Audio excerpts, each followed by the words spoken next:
Je m'appelle Alexandre, j'ai 46 ans, je suis en BMA deuxième année. Je m'appelle Ottilia, j'ai 28 ans, je viens de Rennes. Je m'appelle Lucas, j'ai 27 ans. Bonjour, je m'appelle Sophie, j'ai 26 ans. J'ai une vingtaine d'années d'expérience en informatique. J'ai fait un BTS en commerce international. Et avant ça, j'ai fait une licence de design et un master de philosophie. Suite à ça, je suis partie vivre à l'étranger en Nouvelle-Zélande pendant 2 ans. Je suis partie en bi-licence archéologie-géographie à la Sorbonne. Avant d'arriver en BMA, j'ai fait un CAP ébéniste à la Bonne Graine en 2 ans. En 2016, j'ai entamé une démarche de reconversion en passant mon CAP de menuisier fabricant. Et ensuite, quand je suis rentrée en France, j'ai cherché une formation en ébénisterie, une entreprise et je suis tombée un petit peu par hasard dans le bois. C'est un métier qui me stimule beaucoup et qui me plaît énormément. Je dirais que la formation est très complète. Ça enrichit énormément nos connaissances dans le mobilier. Le BMA, comme dans la continuité d'un CAP, on va avoir tout un bloc de cours techniques et on va avoir tout un pôle aussi art graphique. On va venir travailler notre œil, on va venir travailler un petit peu justement notre fibre artistique, notre fibre de création et justement pouvoir l'appliquer aussi en atelier. Beaucoup plus orienté sur les arts appliqués, on a aussi de l'éco-gestion, donc le but est de nous former à être des concepteurs et des chefs d'atelier ou des chefs d'entreprise plus tard en ébénisterie. C'est pas mal de challenges et justement c'est ça qui est très intéressant cette année.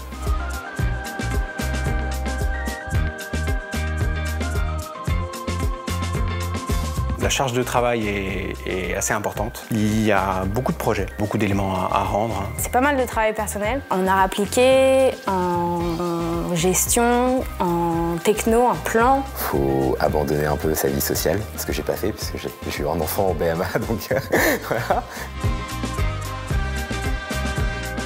Donc c'est une formation qui est plus théorique quand même que le CAP. Après, c'est assez poussé d'un point de vue pratique aussi. On va se concentrer sur tout le travail préparatoire pour pouvoir être plus efficace et aller plus vite à l'atelier. Le BMA a vraiment un contenu plus riche et nous prépare à la fois à, pourquoi pas, monter notre propre atelier, travailler en bureau d'études, mais également à travers les matières artistiques, à développer notre esprit de créativité. Et ça, c'est vraiment un élément qu'on n'a pas en CAP. On est tellement stimulé dans tous les sens qu'on s'en rend très vite compte. En fait, on a un œil qui n'est pas le même qu'après un CAP. On réfléchit vraiment autrement, on arrive à se projeter beaucoup plus loin en fait, dans la manière d'aborder un meuble. Et même autre chose, ça peut être un décor, un agencement. Le projet qu'on développe actuellement à l'atelier, qui est le travail sur une commode Louis XV. On est en train de travailler sur le plaquage et pour moi c'est une vraie découverte. C'est intéressant parce que ça renvoie aux anciens et là ça fait naître un vrai respect pour les anciens. En BMA, on est en groupe, on a un projet. Une paire de consoles Charles X, une en érable mouchetée amarante et l'autre en palissandre. On a commencé vraiment de zéro, on a fait commencer le débit et là on a pu la monter ce matin. Et ça a été un projet assez complexe où il fallait manier les courbes, des moulures assez compliquées à gérer, un plaquage en palissandre qui est une essence très rare et très noble. Nous, cette année, on a eu la chance de travailler sur un bureau Riesner, donc de type transition. C'est assez exceptionnel de travailler sur une pièce comme ça. On voit des techniques qui sont quand même très spécifiques et qui vont finalement nous servir pour plus tard et pour toute la vie, quoi.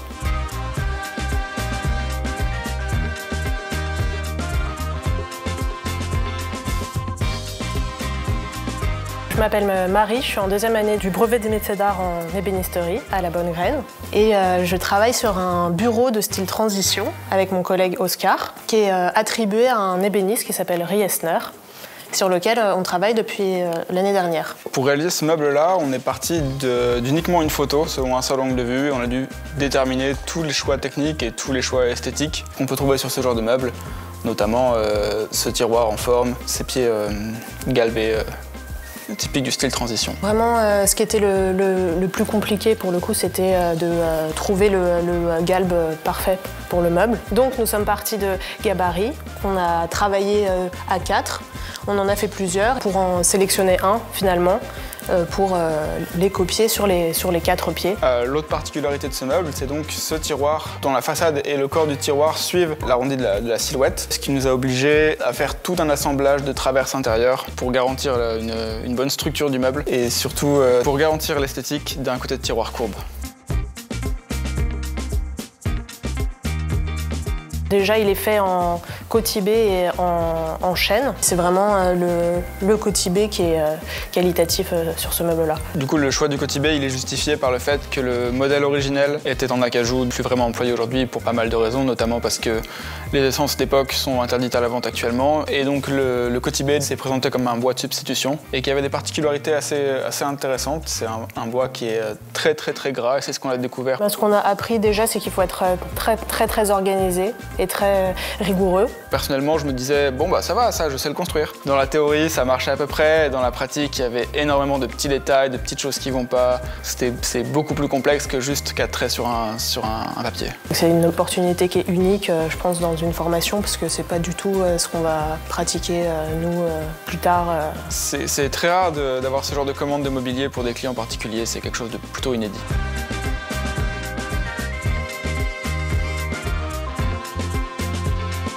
Eh bien, je m'appelle Yann, je suis en 2e année de BMA. Donc, du coup, dans les projets marquants, j'ai pu réaliser ce meuble de collectionneur Dominique, qui est un meuble d'époque art déco. À la base, il est recouvert de galucha. Et du coup, suite à ce choix de matériaux, on a décidé finalement en atelier de prendre un sycomore teinté ondé, gris. Comme vous voyez, c'est une forme cylindrique. Donc du coup, il va y avoir des problématiques de plaquage parce que c'est pas une forme habituelle. Là, typiquement, en fait, le plaquage n'est pas directement incrémenté sur le meuble.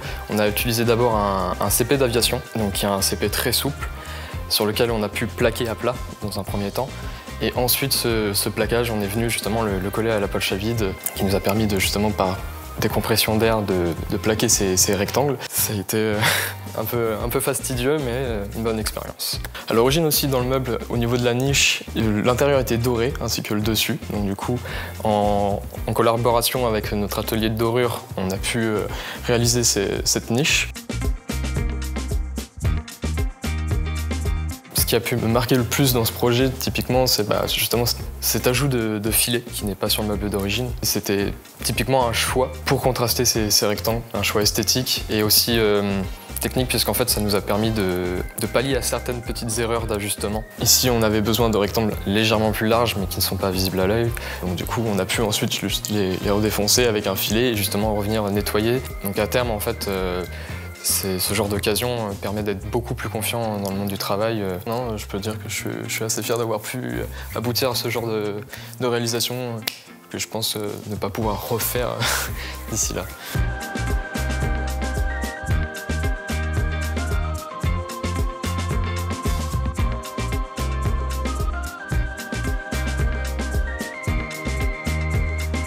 Intégrer un atelier d'ébénisterie sur Paris pour acquérir encore un peu plus d'expérience, développer mon savoir-faire et pourquoi pas monter mon propre atelier. Continue encore à apprendre et ensuite j'aimerais bien créer une entreprise, mais un petit atelier sans prétention. Voilà. Avec ma conjointe, on quitte Paris du coup après le BMA. On vient d'acheter une vieille maison à rénover et le but à terme est de monter mon atelier du coup dans la grange adjacente à notre maison. Pour l'instant, je travaille donc en alternance dans un atelier qui travaille le réemploi. En fait, on est une association de menuiserie. Alors c'est vrai que finalement, c'est un peu à l'opposé de l'ébénisterie de type luxe qu'on nous apprend à l'école. Pourquoi ne pas faire du luxe avec du réemploi et des matériaux qui ne sont pas luxe voilà, au premier abord.